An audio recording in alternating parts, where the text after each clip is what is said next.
오늘 이 새벽에 주신 하나님의 말씀은 시편 143편입니다.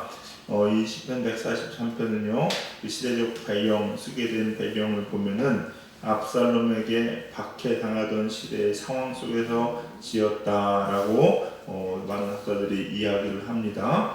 이 당시에 쓰인 시들이 사울에게서 박해를 받을 때 쓰인 시들과 다른 점들이 조금 있어요. 그러니까 똑같이 압살롬에게서 어려움을 당했죠.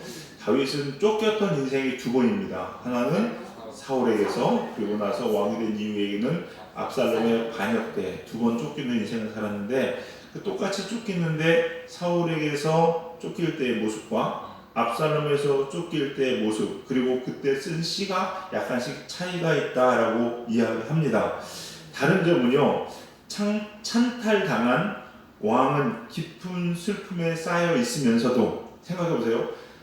압살롬 자기 아들에게 왕위를 빼앗기고 도망가던 신세, 얼마나 비참하고 참담할까요? 그냥 단순히 예를 들어서 뭐 어떤 신하나 뭐 다른 쿠데타 세계에서 왔다면요, 오히려 이렇게 무너짐보다도 화나고 열받는 게 좀 더 많았겠죠? 근데 이거는 자기 자식이야.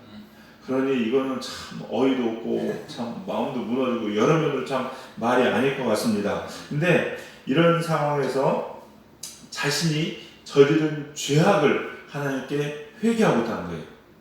이게 좀 차이가 있어요. 그러니까 뭐냐, 사울에게 쫓길 때는요, 다윗의 시를 보면 사울에게 쫓길 때 내가 무슨 죄가 있습니까? 하나님께서 판단해 주세요. 그리고 소원수를 갚아주세요. 이런 모습이에요.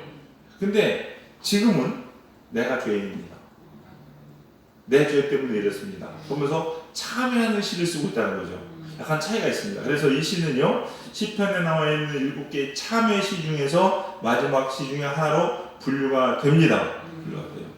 생각해보면 그렇습니다. 사울에게 쫓길 때도 마찬가지고, 압살롬에게 쫓길 때도 마찬가지고, 다윗이 무슨 큰 죄, 정말로 누가 봐도 야 쟤는 저거 쫓겨도 마땅해 라는 죄를 짓진 않았습니다.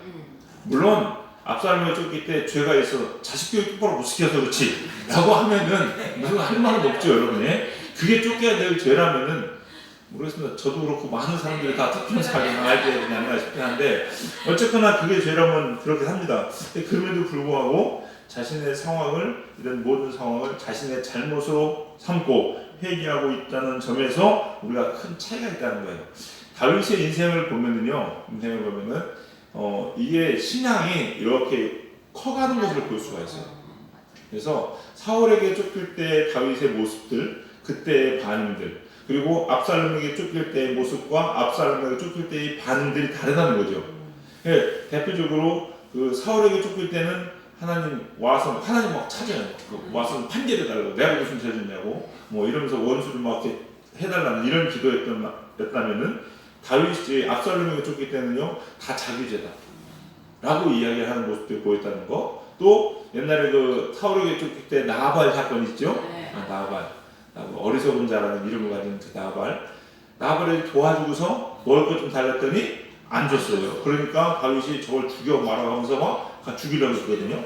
근데 이 압살롬에게 쫓길 때 시므이가 쫓아와가지고 넌 피 흘려서 네 죄값을 받는 거야 하면서 조롱할 때 요압 장군이 가서 그냥 확 저거 죽일까요? 했더니 냅둬라. 하나님이 하라고 한 거다. 그러니까 반응이 달라요. 모습이 나중에 훨씬 더 성숙한 모습이죠, 여러분요. 이게 진짜 겸손이고 이게 성장한 그리스도인의 모습이라는 겁니다. 그래서 신앙이 성장할수록요, 자꾸 어떤 사람이 겸손해져요. 자꾸 낮아집니다. 이게 신앙의 깊이예요, 여러분. 어른들 보면은요, 인생도 마찬가지입니다. 오래 사신 분들, 어른들 보면 어떤 사람이 큰 잘못을 하고 막 하잖아요. 그러면요, 냅둬라. 어떻게 했으면 그렇겠냐 하면서 쟤나 나나 뭐 다르게 있겠냐. 나도 마음속으로 이런 죄 짓고 저런 죄 짓고, 쟤는 행동으로 그런 것 뿐이고. 그 인격이라는 거 있죠, 여러분. 여러분 이걸 한번 생각해 보세요. 우리가 참 인격적이다 라고 얘기하는 사람들이 있습니다. 인격적이다. 근데 이게 인격적이라는 말은 어떻게 보면은 참 성장하고 성숙했다는 표현도 되지만은 또 다른 이면으로 여러분 오해하지 마시고 여러분 그냥 여러분 나름대로 잘 받아들이세요. 뭐 제가 지금 말씀드리는 것이 당연히 그랬다는 것이라고는 생각하지 않습니다. 근데 한편으로 이렇게도 생각할 수 있다는 거예요. 인격적이라는 것이 한면으로는 참 성숙했다는 말도 되지만 한편으로는요 가면을 쓰고 있다. 한편으로는 어떻게 보면은 이렇게 좀 이렇게 포장하고 있다라는 식으로 접근할 수 있지 않겠냐는 거예요. 예를 들어서 이런 겁니다. 내가 신령이라서 저거를 그냥 진짜 내 속은 온갖 막 육두문자를 쓰고 막 퍼붓고 싶고 그것도 한 대 주워받고 싶고 추적하고 싶고 그래야 속이 시원할 것 같은데 마음은 그런데 내가 인격자야. 그래서 그러면 안 되지. 그러면서 그러면서 참고 삭혀. 그러지 맙시다. 마음 욕해도 그러면 안 되는데 뭐든 가. 사람들이 저 사람 말이야 인격자라고? 사람이 참 배운 사람 다르다 이렇게 얘기합니다. 근데 속은 뒤집어져 부하같이 막 그냥 저거 죽여 살려 막 이러고 있어요. 이런 사람과 내가 화가 나니까 10년 한 대 줘 먹었어. 그러고 나서 한 대 줘 패니까 속이 시원해. 아이 시원하다 이러고 갔어. 이 두 사람이 여러분 보시기 어떻습니까? 사람들은 전자를 훨씬 훌륭한 사람이라고 얘기합니다. 근데 과연 하나님이 보시기에도 그럴까? 또는 전자와 후자 중 누가 더 하나님 앞에 훨씬 더 가까이 갈 소지가 많을까? 한번 생각해 보시라는 거예요. 우리가 그런 얘기 하잖아요. 자타가 공인하는 나쁜 놈은 회개하기가 참 빠릅니다. 누가 봐도 전 나쁜 놈이야. 내가 생각해도 난 나쁜 놈이야. 그럼 회개하라면요. 그죠, 회개하지. 이러거든요. 근데 가면을 쓰고 있는 사람들은요. 사람들이 야 회개할 게 뭐 있어. 너만큼만 살았으면 좋겠다. 이런 사람들은요. 아주 회개하려면요. 잘 안 돼요. 여러분. 이 인격적이라는 말이 어떤 면으로는요 우리가 한번 생각해 봐야 된다는 거죠. 여러분도 마찬가지예요. 저 목사도 마찬가지예요. 저도 목사이기 때문에 가운을 입고 있기 때문에 이곳 서기 때문에 막 여기까지 오르는데 교회차를 딱 타고 가는데 교회차랑 붙어있기 때문에 그것만 없었어도 그냥 클래식 울리고 막 그냥 창문 내리고 너 죽을래 살래 한번 하고 싶은데 목사이기 때문에 참는 내 모습이 과연 어떻겠냐는 거죠. 여러분요. 그러면 내 안에는 정말 깨끗하냐는 거죠. 여러분요. 한번 생각해 봐야 된다는 거예요. 여러분요. 왜 이 얘기가 나오는지 모르겠지만 진짜 겸손이라는 것은요. 자꾸 하나님 앞에 낮아지는 거죠. 진짜 이래야 된다는 거예요. 여러분. 어떤 사람은요. 기도하려고 앉으면요. 모든 상황 속에 자신을 살핍니다. 그래가지고 자신을 깊이 돌아봅니다. 이런 사람이 돼야 된다는 거죠. 여러분. 다윗은요 지금 돌아보고 있는 거예요. 이런 상황과 이런 환경들이 과연 비단 저 압살롬만의 잘못이겠냐는 거죠. 객관적으로 봤을 때는요 누가 봐도 압살롬이 나쁜 놈이죠. 압살롬이 나쁜 놈입니다. 10명, 20명 붙잡고 한번 물어보세요. 여러분요. 반역 자체도 잘못 건데 그게 자기 아버지야. 그렇다면요 이게 더 말할 것도 없는 거 아니겠습니까? 그러나 누가 봐도 자신이 잘못한 게 없는 것 같은 상황에서도 지금 다윗은 자신을 돌아보면서 회개하고 있다는 거예요. 회개하고 있다는 거예요. 그래서 2절에 이렇게 합니다. 2절에 나오죠. 주의 종에게 심판을 행하지 마소서. 주의 눈 앞에는 의로운 인생이 하나도 없나이다. 지금 객관적으로 봤을 때 제가 잘못한 거 없는 것 같지만은 하나님 앞에서는 지금 내가 잘못했다고 얘기하는 거예요. 그래서 이 압살롬의 반역으로 해서 내가 이걸로 인해 내가 죽고 잘못된다 할지라도 나는 하나님 앞에 할 말이 있다 없다? 없다는 거예요. 옛날 사울하고 쫓길 때 모습과는 지금 다른 모습을 보이고 있습니다. 여러분. 은혜를 받았다는 거, 여러분, 하나님을 자꾸 안다는 거, 예배한다는 거, 말씀을 읽는다는 거, 신앙생활을 한다는 거, 깊어지면 깊어질수록요, 가장 대표적인 특징이 뭔지 아십니까? 회개의 깊이가 달라집니다. 아멘. 회개의 종류가 달라집니다. 여러분, 이게 대번 차이 나는 거예요. 늘 말씀드리지만 깡패들은요, 투지로 패지 않은 것만 자체로 자기는 의로워요. 그렇죠? 남의 거 뺏지 않은 것만으로도 야, 나 이 정도면 너무 착해진 거 아니야? 그래서 그래 착하게 살자. 이 주먹을 안 때렸다는 거예요. 그냥 다시 착하다는 거야. 깡패들한테는요, 이게 의로운 수준입니다. 도덕적 수준이에요. 그러나 신앙생활하는 사람들은요, 그것만으로도요 기준으로 삼으면 안 되죠, 여러분. 마음속으로 한 것까지도 회개하는 인생이 돼야 됩니다. 네. 성공한 사람들도 마찬가지입니다. 공직자들도 마찬가지예요, 여러분. 거지가 뭐 주워 먹으면요, 그러려니 합니다. 그거 가지고서 너 어떻게 이렇게 품위를 손상시킬 수 있어? 이런 얘기 안 합니다. 근데 국회의원이 뭐 주워 먹고 다니면요, 품위를 손상시켰다. 이해되세요, 여러분요? 이거는 흠잡을 거예요. 한 나라 대통령이 저 다른 나라 가가지고 그게 뭐가 심지어 먹는 것조차도 개걸스럽게 먹으면 고상하지 못해. 나라의 원수가 나라를 대표하는 저 사람이 욕 먹어요, 여러분. 무슨 뭐예요? 똑같은 인간이 하는 행위인데요, 그 깊이가 달라요, 여러분. 그래서 말씀드릴게요. 양심의 깊이가 아니라 그리스도인 하나 더 가야 되고 신앙의 깊이. 네. 여러분, 이 세상의 양심이 아니라 신앙의 양심이 있다는 거죠. 그 양심을 따라 살아요. 다윗은요, 지금 모든 인생을 쫙 지나면서요, 하나님 더 가까이 가니까 이제는 그것 자체가 하나님 앞에 회개할 거리가 된다는 거예요. 우리 사랑하는 성도님들, 저도 여러분도 이 회개의 깊이가 깊어지고 주의 이름을 축원합니다. 아멘. 맨날요, 신앙생활 하시는 분들은 그렇잖아요, 여러분. 잘하는 뭐 맨날 우리 하나님 이 죄인을 용서해달라고. 누가 그랬다잖아요. 처음 교회 온 사람이 교회 오니까 뭐 나쁜 놈만 모였다고. 왜 그래야 했더니 나도 이 죄인을 맨날 이 죄인이라고 얘기해. 다 죄인인데 저 사람만 고발해도 현상금 엄청나게 받을 것 같아요. 막 느낌이.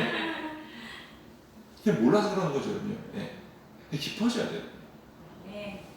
오늘 이 새벽에 우리의 신앙의 깊이가 깊어져서 회개의 깊이도 깊어지는 저와 여러분 되시고 주의 이름을 축원합니다. 네. 이런 사람들은 어떤 기도를 하느냐? 이렇게 신앙의 깊이가 깊어진 다윗의 기도는요, 그 뒤에 나옵니다. 5절부터 나오는데 첫 번째 당연히 하는 기도가 뭐냐? 하나님의 은혜입니다.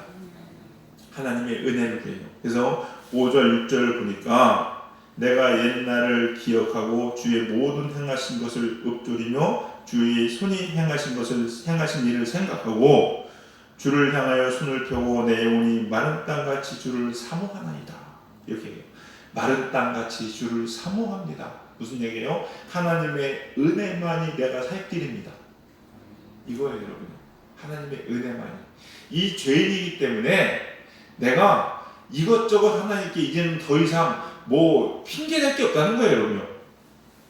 내가 이것도 했으니까, 내가 이렇게 했으니까, 내가 저렇게 했으니까 하나님 이 정도면 나 이렇게 해줘야 되는 거 아닙니까?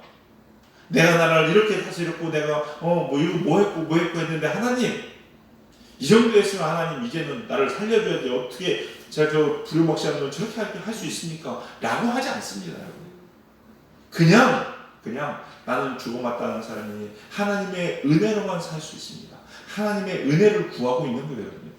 그래서 여러분, 은혜 받은 사람들의 특징이 뭐냐면요, 이 정도면 됐지, 할 만큼 했어, 이럴 때가 많습니다. 그냥 안 해요. 하나님의 은혜다. 죽어마땅한 내가 이렇게 될 수 있는 것도 하나님의 은혜다고서 감사가 넘치는 것이 믿는 사람들의 모습을 꼭 기억하시면서 여러분 이 새벽에도 하나님의 은혜가 여러분께 충만하기를 주의 이름 간절히 축원합니다. 두 번째는요, 그러면서 어떤 기도를 하느냐? 자신을 드리고 내가 하나님의 종임을 고백하는 기도를 합니다. 자신을 결국은 드리는 기도를 합니다, 여러분요. 은혜를 많이 받으면 받을수록요, 하나님께 자꾸 드리게 되어 있습니다. 여러분, 은혜 받은 만큼 드립니다. 은혜 받은 만큼. 오늘 한번 8절 보실까요? 8절. 자, 우리 8절 같이 읽겠습니다. 8절 있습니다. 시작. 아침에 나로 하여금 주의 인자한 말씀을 듣게 하소서. 내가 주를 의뢰하리이다. 내가 다닐 길을 알게 하소서. 내가 내 영혼을 주께 드리니이다. 아멘. 뭐라고 합니까? 내 영혼을 주께 드린다라고 이야기합니다. 은혜를 많이 받으면요 다 줘요. 여러분, 사랑하면요 주는 게 아깝습니까? 안 아까워요, 여러분요. 사랑하면요 안 아까워요. 새끼를 사랑하면요 내 입에 있는 거 뺏어가도 줍니다. 그래도 안 아까워요. 다 주고 줘도요 그래도 부족하고요. 주고 또 줘도요 아깝지 않아요, 여러분요. 그게 부모가 자식을 사랑하는 겁니다. 연인 사이도 마찬가지죠. 사랑합니다. 자꾸 계산이 들어간다 생각되시면요 그거는 문제가 있는 거예요. 문제가 있는 거예요. 그럼 이걸 하나님께 대해서 배웁시다. 남녀간에 내가 저 사람을 사랑하는데 내가 선물 이만큼 했는데 쟤는 이만큼밖에 안 해주네. 나는 명품 해줬는데 쟤는 다 명품 안 해주고 말이야 짝퉁이네. 이런 계산이 들어가잖아요. 그러면요 여러분 그 사랑 전선에 문제가 생긴 거예요. 뭐 볼 것도 없어요, 여러분요. 볼 것도 없어요. 저 사람이 아무것도 안 해줘도요 다 줘도 아깝지 않은데 진짜 사랑해요, 여러분요. 맞죠? 인정이 되시죠? 그럼 그걸 하나님한테 보자고. 하나님한테 다 드려도 아깝지 않아요. 진짜 하나님 사랑하는 거예요. 근데 하나님 드리려니까 하나님 이거는 조금 계산이 들어가잖아요. 그러면요 내가 하나님과의 관계에서 그 계산한 양만큼 멀리 떨어진다는 거예요. 가까이 딱 붙어 있으면요 계산이 안 돼요, 여러분. 내게 네 거고, 니게 내 거고, 내게 하나님 거고, 하나님이 다 내 거고, 다 아버지 거고 내 거고. 계산이 안 되죠, 여러분. 계산이. 그런 게 어디 있어요, 여러분. 다 그냥 주어도 상관없다. 그래서 자꾸 드리는 거. 드려도 좋아, 여러분. 얼마나 좋아요, 여러분. 뭐 이런 거죠, 여러분. 내가 지금 내 차 안에 우리 집 물건이 있는데 그 물건을 우리 집에다 갖다 놓는 거예요. 차이가 있어요, 없어요? 없죠. 내 차에 있는 거 우리 집에 갖다 놓는 거잖아요, 여러분요. 어차피 우리 내 거예요. 내가 가지고 있는 이 세상에 있는 것들이요, 내 아버지 집에 쌓아놓은 거예요, 여러분요. 차이가 있어요, 없어요? 없어요. 근데 그 집이 내 집이 아니야. 그러면은요, 이게 걔 생각이 되는 거야. 근데 이 차에 있는 걸 제가 갖다 놨는데 저 사람 나중에 달라면 안 주고 어떡하지? 이런 생각이 들면서 보관료 달라면 어떡하지? 이런 생각이 들면서 자꾸 계산이 들어가요, 여러분. 그러니까 줄 수 없고 옮길 수 없는 거예요, 여러분. 그래서 예수님 믿는 사람은 뭐라고 합니까? 이 보화를 어디에 쌓는다고? 하늘에 쌓는다고. 하나님 내 아버지 집, 내 집이기 때문에 그래요, 여러분. 저 천국이 내가 갈 곳이잖아, 어차피. 그러니까 거기다 쌓아놓는 거야. 근데 내가 거기 간다는 보장이 없어. 그럼 거기 쌀 수 있어요, 없어요? 없어요. 내가 지옥 갈 거거든, 지금? 난 지옥 갈 것 같거든? 근데 보화를 거기에서, 아니 지옥에 쌓아야지, 그러면은. 아니 여기서 그냥 다 없애고 가야지, 그러면. 잘 생각해보세요. 여러분 내가 천국 갈 사람인가 안 갈 사람인가요? 다른 거 따지지 마세요. 구원에 확신이 있고 어쩌고 그냥 하는 거 보면 알아요. 내가 천국에 물건을 쌓고 있으면요 그 사람은 거기 갈 사람이야. 그렇게 쌓고 있는 거예요, 여러분요. 이게 저기 남의 집이니까 못 쌓는 거예요, 여러분요. 내가 믿음이 있니 없니, 내가 갈 수 있을까 없을까 뭐 이런 거 다 따지지 마시고 내가 지금 어디에 보화를 쌓는 것만 봐도 알 수 있어요, 여러분요. 은혜 받으면요 아버지 집이 내 집이고 내게 아버지 거고 아버지 게 내 거예요, 여러분. 그렇기 때문에 아깝지 않다는 겁니다. 그러면서 결국은 뭐라고 해? 나는 아버지 집에서 파송받은 그냥 종일 뿐이다 라고 고백을 하는 겁니다. 종은 헬라어로 둘로스라고 이야기합니다. 둘로스. 이건 단순한 심부름뿐이 아니라 생사를 주인의 손에 맡긴 사람. 이게 종이에요. 생사를. 성경에 나오는 종이라는 표현들은요, 여러분요 꼭 아셔야 되는 게 뭐냐면요, 단순히 우리나라 예는 노비제도의 노예가 아닙니다. 혹시 여러분 그 그리스 옛날 그 로마 시대 때 드라마 같은 거 혹시 보신 적 있으세요, 여러분요? 아니면은 그 300이나 뭐 이런 거 나오는 옛날 그 배경을 한거 보면요, 종들은요 진짜로 사람이 아니었어요. 죄송합니다. 표현이 좀 오해하지 말고 들으세요. 우리나라 옛날에 집에서 키우던 개하고 똑같았습니다. 막 키우다가 몸이 주인이 허하면요 잡아먹죠. 네.